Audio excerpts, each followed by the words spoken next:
my last 2 years. And yeah, of high school, so obviously I missed it.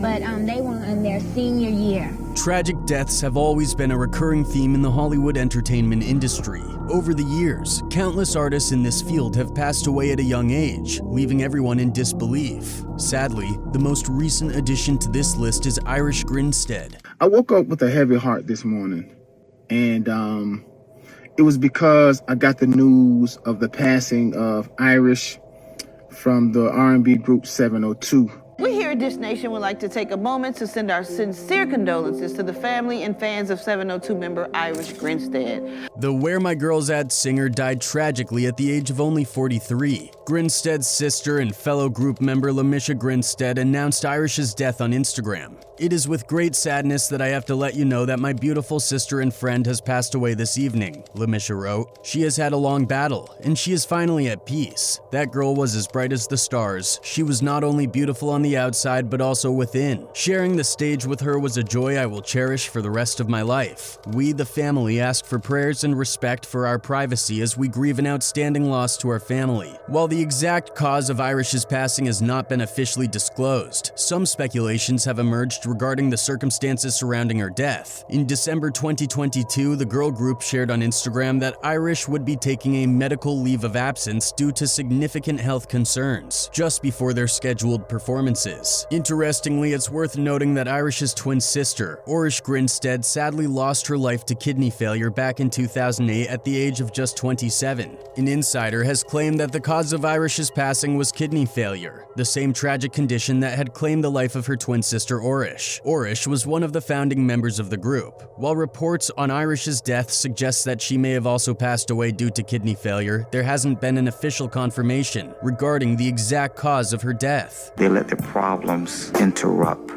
their destination. The passing of both twin sisters has left their fans absolutely devastated. Witnessing their idols meet such untimely and heartbreaking ends is a profound shock. Many fans are left wondering if there might be a deeper and more complex narrative underlying this tragic story. It's way beyond the music. Just call me back, bro. From the outset, twins Irish and Irish nurtured dreams of basking in the radiant glow of stardom. Hailing from a family steeped in music, these two sisters held an unwavering resolve to transform their dreams into tangible realities. In the grand finale, destiny would see one of them ascending to the celestial heights of stardom, while the other would wholeheartedly provide an unyielding wellspring of love and unwavering support from the wings. This steadfast support for each other would remain an unbreakable bond through life's relentless battles, a testament to their enduring camaraderie until the very twilight of their shared existence. Basically, when she came in, she just came in knowing that her sisters needed help. And she just came in to fill in for us. Yeah! Born on June 2nd, 1980 in Las Vegas, these twins received their names in a special way. They were named after their grandmother Irish, but she was known as Irish to everyone. Their parents combined both names to honor her, which was pretty cool. Well, it starts off with Sinbad. And basically, we were actually kind of like girls. I was about 13 or 12. These girls were part of a big family with 7 kids, and it turns out most of them had a talent for singing. Their older sister Lamisha, born on June 10th, 1978, was dead serious about becoming a singer. As she got older and kept getting better at singing, it inspired the twins to start singing too. What's it, the Caesar's Palace? And we basically begged him to sing for us, and we were actually having trouble getting into the Jack the Rapper music convention at the time.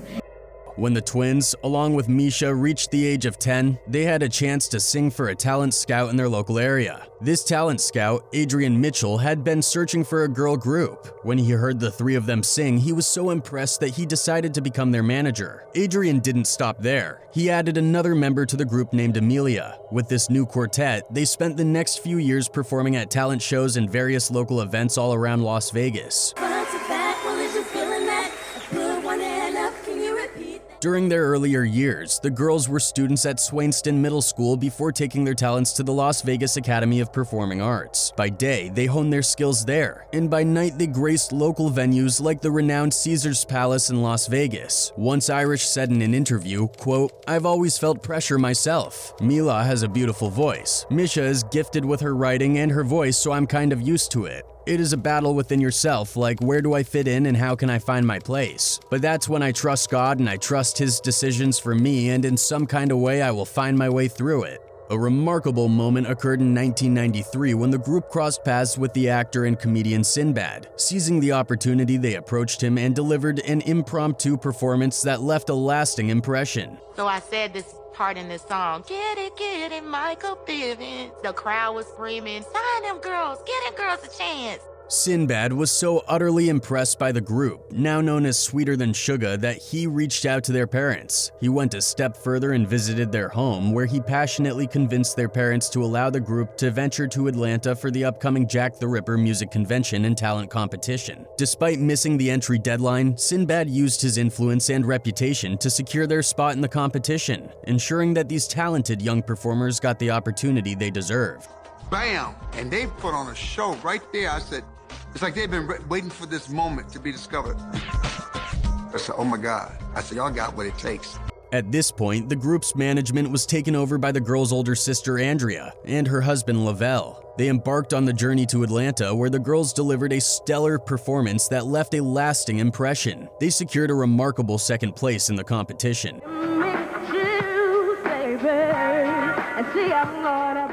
As the convention was drawing to a close, fate intervened when they crossed paths with Michael Bivins, a member of the popular boy band New Edition and its spin-off group Belle Biv DeVoe. In an impromptu audition that captivated the crowd, Michael Bivins was so impressed that he agreed to work with the sisters. Subsequently, he signed the group to his label Biv 10 Records, under the Motown umbrella, propelling them into the world of music. LaMisha told Billboard in 1997 that the members of 702 were so young we didn't know what we were getting ourselves into, but our parents really believed in us and let us go to all of these events. Shortly thereafter, Mike had a brilliant idea to rename the group 702, representing the Las Vegas area code and paying homage to their hometown. The girls were overjoyed to see their singing dreams finally taking flight. With all the pieces in place, the only direction for them to go was up. My name is Orish and I'm from 702. After a year of intensive artist development, the quartet made their debut on the hit single This Little Game We Play, which was a duet with the R&B group Subway. The music video featured all 4 members of 702 as well as all 4 members of Subway. Remarkably, this song served as the first single for both groups. One more thing, how about to work with 702? I think those girls is fly, word is born. They fine, word is born. My little sister group, you know, they cool. Released in late 1994, This Little Game We Play swiftly became a major hit by early 1995. It spent an impressive 20 weeks on the Billboard Hot 100, reaching its peak at number 15 and climbed to an impressive number 4 on the R&B charts.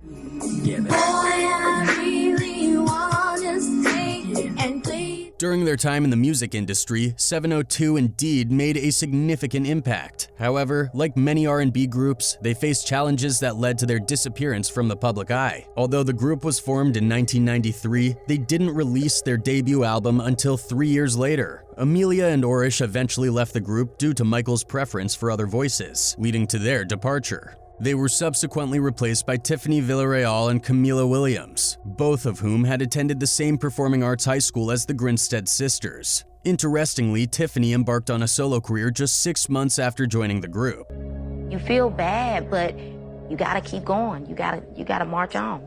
In August 1996, 702's debut single, Stilo, burst onto the airwaves and managed to secure a place in the top 40 charts. Their album, also titled Stilo, was a collaboration with the talented Missy Misdemeanor Elliott, who co-wrote and produced it. In a delightful twist, 702 later featured on Missy Elliott's debut album, contributing to the track Beat Me 911.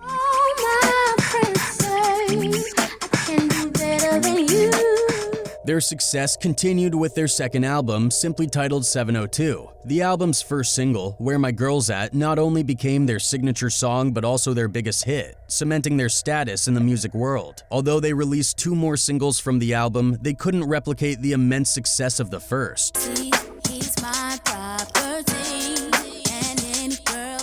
In June 1999, LaMisha briefly took a hiatus to welcome her son. temporarily passing the torch to her sister Orish. In a notable moment, Lamisha's pregnancy was even visible in the music video for Where My Girl's At. After the album's release, the group decided to take a well-deserved break, which, as it turned out, was much needed due to growing tensions among the members. This period of rest saw Camila departing from the group to pursue a solo career, citing animosity and tensions with the sisters, who were also Orish and Irish's siblings. Just leaped up and you ready to fight my mother. I'm done. The turmoil within the group resulted in Camila's departure, and 702 continued as a trio, with the addition of Irish's friend Cree Lamore to the lineup. They contributed the song Pootie Tangin to the soundtrack of the 2001 comedy film Pootie Tang. However, Camila eventually made her way back to the group, citing financial reasons for her return, which led to Cree exiting. Despite Camila's return, her solo career did not achieve the success she had hoped for. Mila said, "We were tired, mentally, emotionally. A lot of things took a toll. We were young. We started beefing about business issues like management, and we couldn't agree to disagree. I was the lead singer and that was an issue. After the second album, I chose to take a break because it got real ignorant real quick and I didn't feel like dealing with all that." In 2006, the group made the official decision to disband, granting each member the opportunity to explore new chapters in their lives and pursue solo careers. Lamisha, in particular, took on a 9-to-5 role as a wedding chapel manager at the Treasure Island Hotel and Casino in Las Vegas. Ari started working at this hotel, and she basically told me to apply, and I've been at that hotel for 13 years. However, in a truly surprising turn of events in May 2020, Lamisha's life took an unexpected twist. She shared some shocking news on Instagram, which has since been deleted. In her post, she revealed that she was now homeless, and even tagged her husband and son's Instagram accounts, suggesting that they were the ones who had forced her out of a house that supposedly belonged to her mother-in-law. The post said, "I'm homeless. At SirChamp21 and at T_Field01 kicked me out. After all that I've done for them, they threw me out like a piece of trash when I was at my lowest." As people started to inquire about her situation and offer assistance, she shared more details, including her Cash App information, making it clear that she was going through a challenging period. One person wrote, "That's so sad, but it makes me happy knowing that Irish is back with her twin sister. That's a loss I can only imagine, to the worst pain ever, losing your twin sibling." Another one added, "Heartbroken for Misha. Met her a few years back and we talked about the heartbreak of losing a little sister. I'd lost mine a few months before. Orish passed 10 years prior. And now she's feeling the loss a second time. This is so sad. R.I.P. Irish." What adds an intriguing layer to this story is that just a few days before these posts in January, she had celebrated her 20th anniversary with her husband in a now deleted post. Then on Mother's Day, she shared another post, this time expressing her love for her 2 children and openly acknowledging that she's not a perfect mother. The other member of the group, Irish, also decided to take a step back from her music career to prioritize raising her son. However, tragedy struck in 2008 when Orish, Irish's twin sister and an original member of 702, sadly succumbed to kidney failure at the young age of 27. This devastating loss was a heartbreaking moment for the group and their devoted fans, marking the end of an era and leaving a void that could never be filled. One fan penned,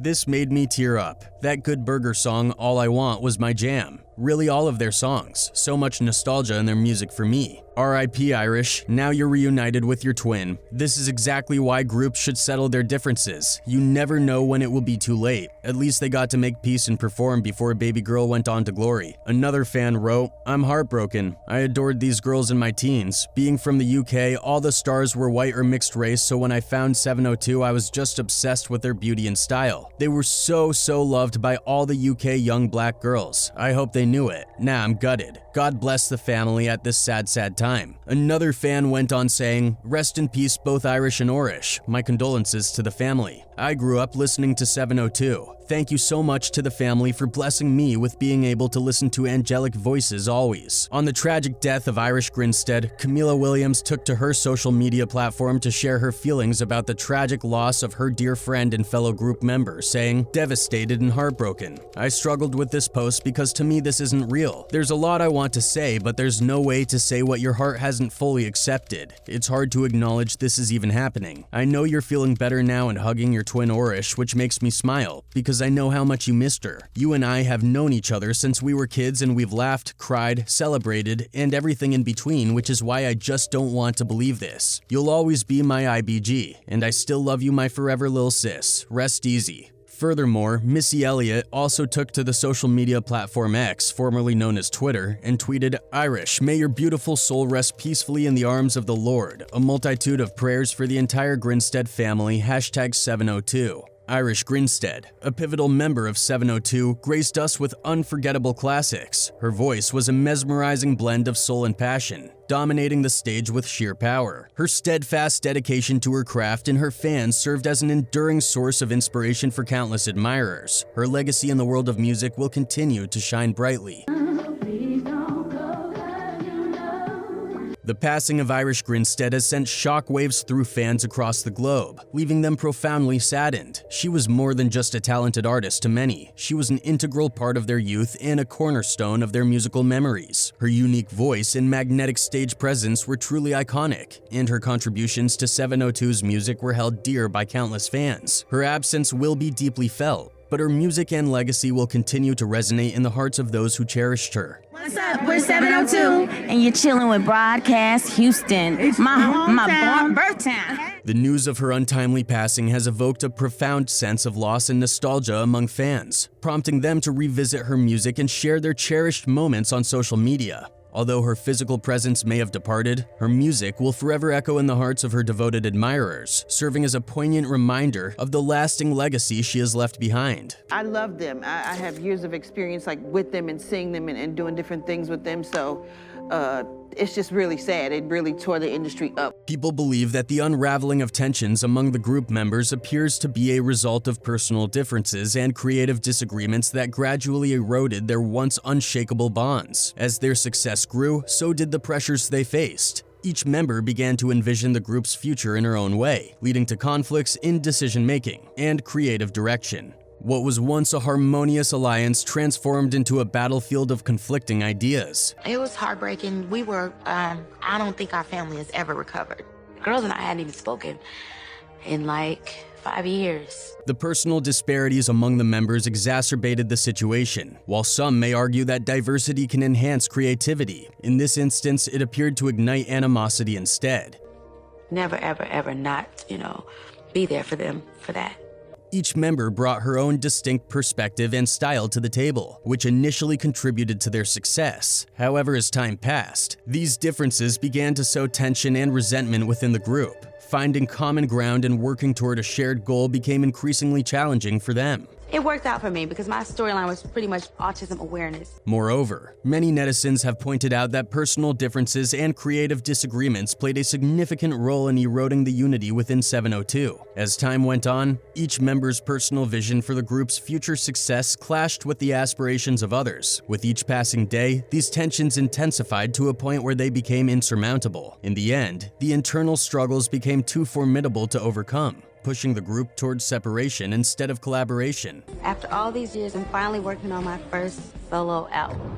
Despite the end of 702, it's important to recognize the impact that they had on the music industry in the late 90s. Their success and popularity can't be denied. They will always be remembered for their catchy R&B hits.